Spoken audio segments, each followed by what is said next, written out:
Solank as wat ons niks kan sê nie. Solank as wat ons nie voel ons mag swak wees om te erken nie. Beheer hierdie shame, die skande daarvan. Dit is soos 'n swaar las wat ons saam met ons ronddra. Daar soos die teksdeeltjie ook sê, as iets in die lig kom, verloor dit sy krag. As ek dit mag sê.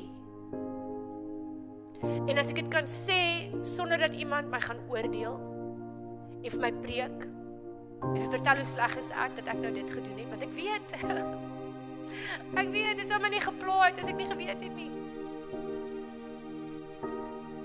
As ek vir iemand kan vertel, wat aan my gedoen was, en hulle net kan luister, en saam my kan bid daaroor. As dit net kan uit.